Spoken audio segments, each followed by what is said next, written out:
On this program, we discuss business and entrepreneurship in Sri Lanka. On today's episode, we have with us Mr. Rajeewa Bandaranaike, the Chief Executive Officer of the Colombo Stock Exchange. Good evening and welcome to the program, sir. Hello, good evening.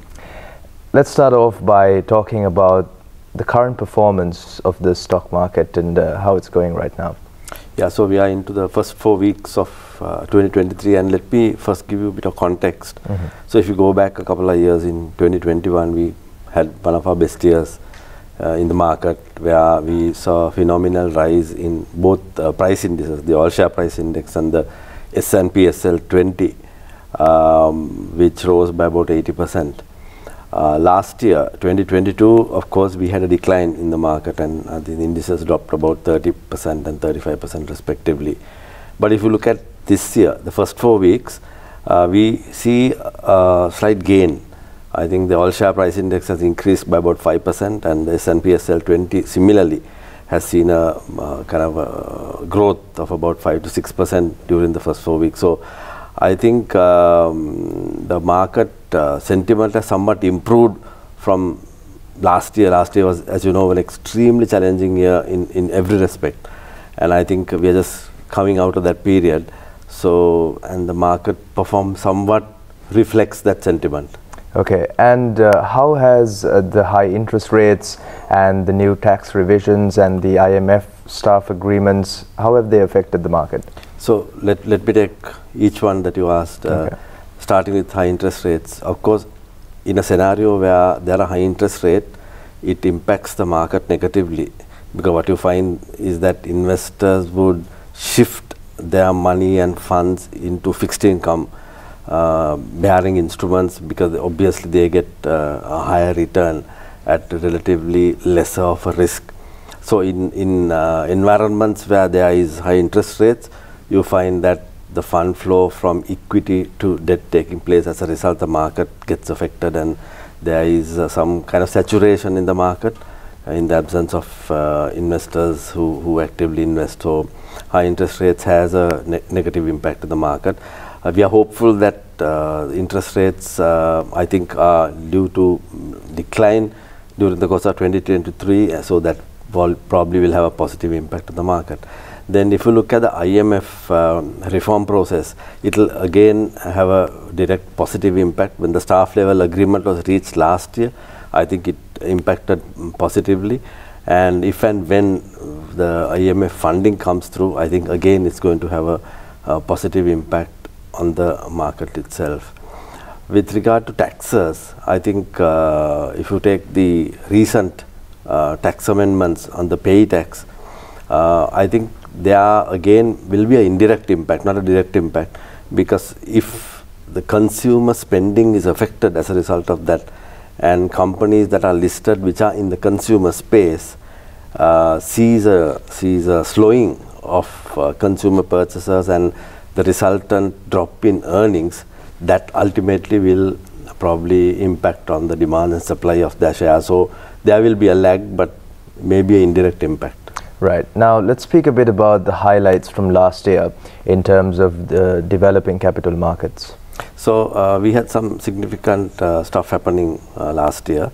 One was that we completed a major exercise in redoing all of the rules of the stock exchange in line with the new Securities and Exchange Commission Act. As you know, that there's a new act that came into place by the regulator in 2021. So we went through a massive exercise in rehashing all of the rule books of the stock exchange to be in conformity with the SEC Act. I think we have not seen such a major exercise in recent times. So we completed that last year. Secondly, we completed the digitization process. As you know, we commenced a very successful digitization of the market, and it was in 3 phases. We completed the phase last year. Then we also commenced 2 major infrastructure development projects. One was the setting up of a central counterparty system, which I will elaborate as we go on. So that's a critical piece of infrastructure for the market. Then we also commenced work on a new equity product, which again probably we'll talk about in a little more detail. So those are two things that we started, and then another thing that we did in terms of technology was that we replaced our legacy data center with a state-of-the-art data center, both on the production site as well as our backup facilities. So this is important in order to keep in step with the latest technology on one hand, and secondly to provide uninterrupted access to all stakeholders. So this will enable us to give uninterrupted access. So these are some of the developments that took place last year. Great. Now let's talk a bit about the introduction of new product lines this year. Yeah, so if you look at our market, it's more or less a two-product market. We have, for the most part, equity, and then we have a relatively small corporate debt market, but nothing beyond that. So investors will get a taste of probably the first kind of equity product that's going to come, and that's regulated short selling and stock borrowing and lending. So currently investors have very little choice in terms of a range of products, and they only have to hope that the market goes up to make capital gains, and there is no other options that they have. So through this process of regulated short selling and stock borrowing and lending, we will create some opportunity for investors to also make use of a declining market. On one hand, that's for traders, and for those investors who have taken long-term positions, there is also opportunity for those who hold portfolios long-term to lend that portfolio and make some money out of it as well. So for both short-term traders and long-term investors, this product I think will be interesting, and we believe and we are quite confident that this equity product will have a lot of traction in the market, because this will give some choice to investors and also enable them to make use of market volatility, as it were. Okay. And what are some of the reasons for young investors to be interested in the market? I think what we found was with the digitization, it enabled accessibility. So before we were pushed to digitize because of the pandemic, because there were closures, curfews, inability to travel, etc. Yes. So this digitization has enabled any Sri Lankan from any part of the world, not only in Sri Lanka, to electronically using a mobile phone to onboard yourself, sign up all the agreements digitally, sign up with a broker, obtain your internet trading facilities, obtain all the information that you require about companies, research reports, etc., and then do the trading yourself, and then also execute your settlement of the trade. So seamless end-to-end, just using your mobile phone or your laptop. So we have virtually brought the stock market to their doorstep. I think this attracted a younger segment of investors, because traditionally we had the 50+ kind of investor dominating the market, but with the digitization and the technology that we have introduced, we found that a younger set of investment, predominantly if you look at it today and last year, about 80% of the new accounts that are opened are those below 40 years of age. So I think evidently they are finding, quite apart from the opportunities that exist in the market and the ability to make capital gains, obviously that's kind of a driving need to invest in securities. You also find the accessibility and the ease with which you can transact.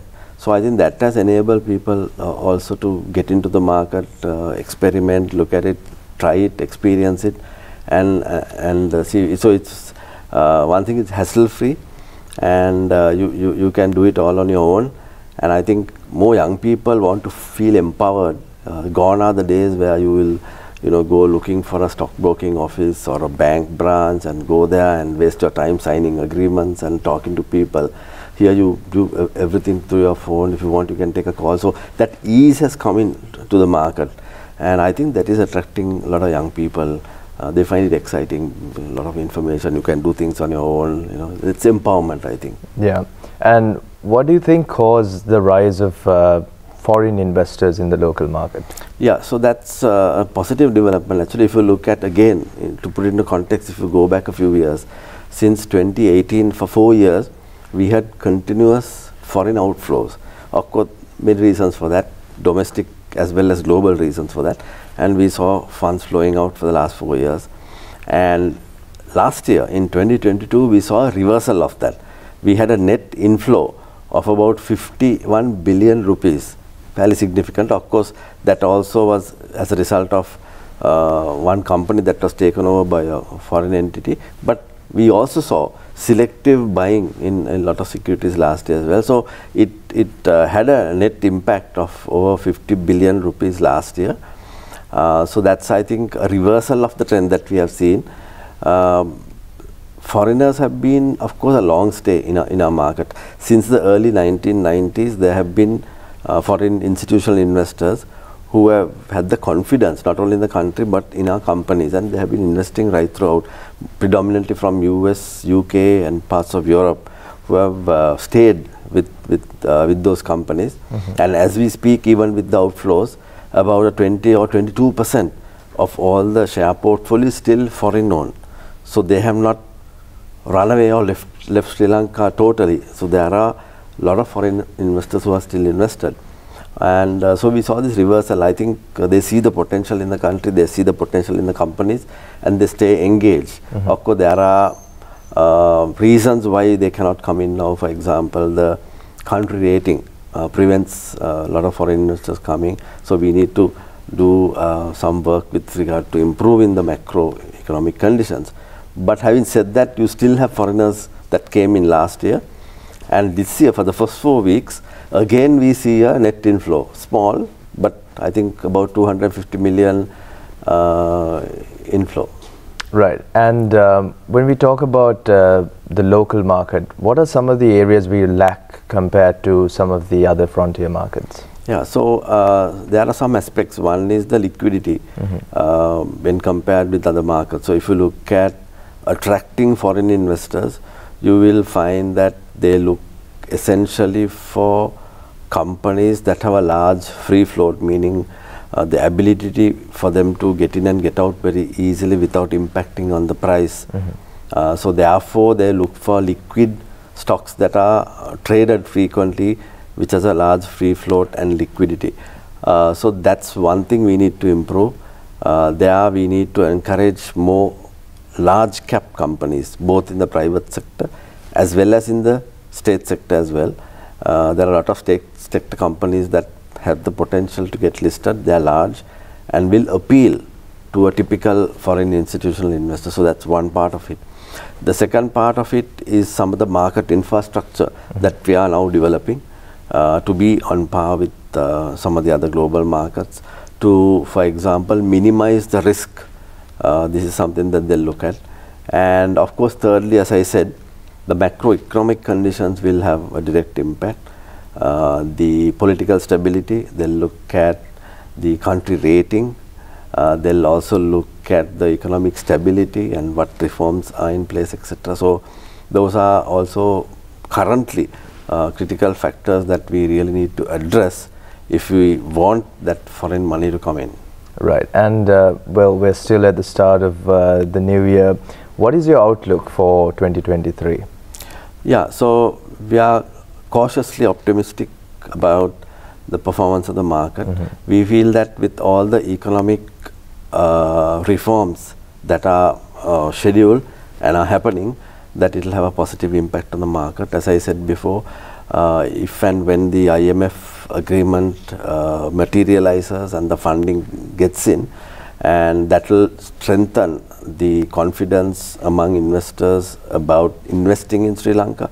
As we all know, we need more investment rather than debt, so that investment can be attracted if the reform process gets going, and then there are other lenders and investors who will have then the confidence to come into Sri Lanka. So we are quite positive about that, and we are also confident that once a reform process gets into place, that there will be foreign investors who look at the market again. And from our perspective, we have been preparing ourselves, as I said, doing some critical infrastructure developments on one hand. So even though we have had these challenging years, we have not probably scaled down that. We have gone ahead with our plans to make ourselves ready and be prepared. we also have been continuously engaging with foreign investors. If you look at last year, we with all these challenges, we went across to London. We met with investors who have invested in Sri Lanka and addressed their concerns. And that, I think, was a confidence building exercise in a sense. And we also found that stockbrokers, of course, continuously engage with their overseas clients. And we also had a group of foreign institutional fund managers visiting Sri Lanka last September and seeing for themselves the country. They met with the president, they met with the governor. So I think that's a positive development, because that shows that they're still interested, they're still looking at our markets again.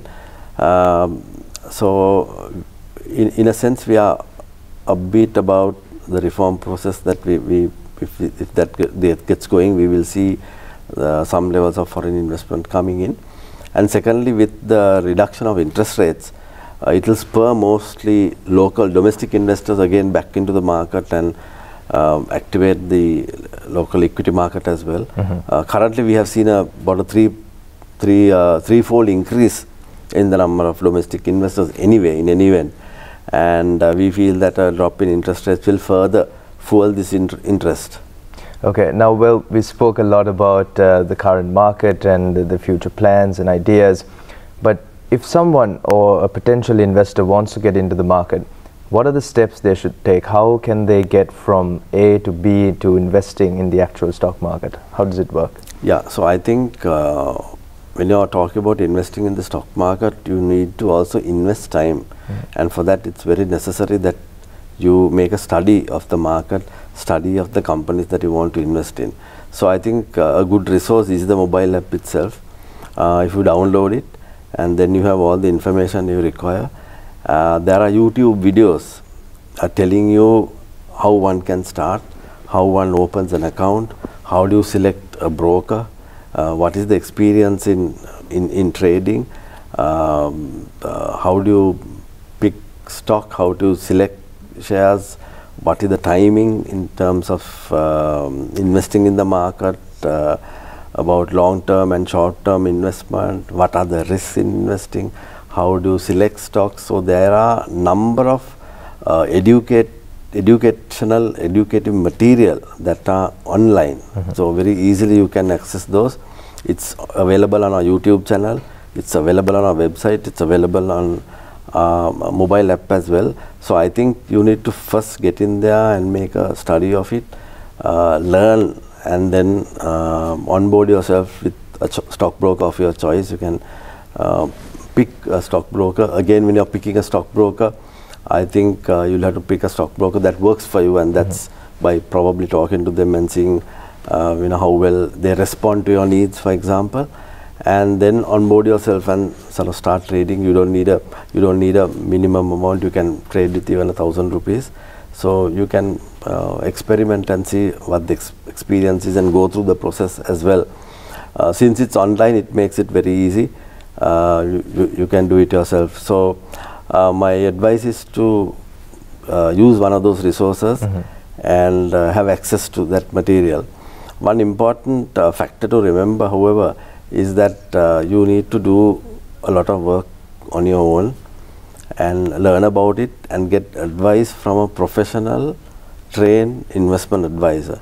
There are a lot of online gurus who give a lot of misinformation, and so you need to be very careful of those who are the self-styled gurus who do a lot of investor education. So I would always recommend that you rely on material that is even given either by the stock exchange or the Securities and Exchange Commission or by a licensed stockbroker company. There are 26 of them, and the information is available. Right. So I think that's probably what you should be doing. Okay. Now, before we wind up, just to clarify and give our viewers a bit of an understanding as to why it's important to invest in the stock market and how it's really on par with some of the traditional investment methods like saving in your savings account and maybe opening up a fixed deposit. Why should people really invest in stocks per se? Yeah, so when you take typically a person, you would have different needs, but everybody would want to grow their wealth and grow their money.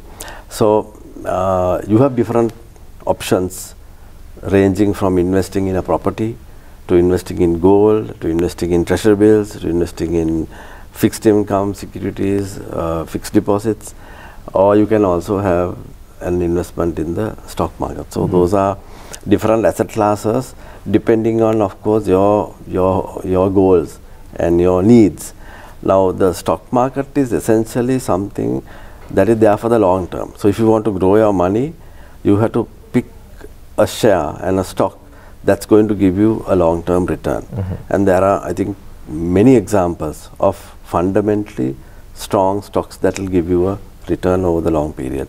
So if you are, for example, a young person wanting money for education in the future, or for your wedding, or for purchase of a house, etc., if you invest it today, you will see the capital appreciation over a period of time. And if you compare shares over the long period with any other form of asset class, you will find that shares generally outperform other asset classes because it appreciates over a period of time, and it also gives you dividends, annual dividends.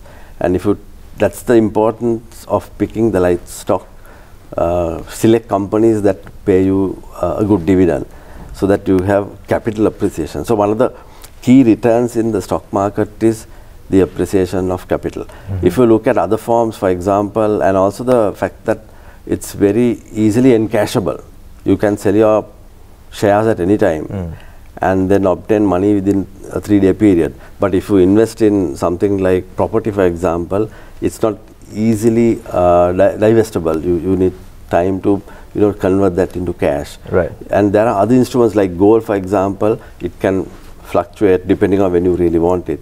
So gains are not really guaranteed.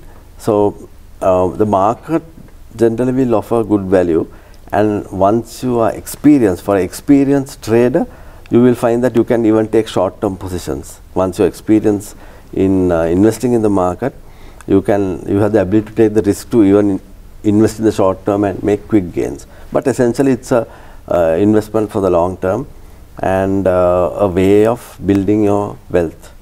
Great. Well, thank you so much for all that insight and knowledge regarding the stock market. That was Rajeewa Bandaranaike, the Chief Executive Officer of the Colombo Stock Exchange. Thank you for being with us this evening. Thank you. Well, that winds up today's episode of Business Today. Do join us next time as well. Till then, have a good night.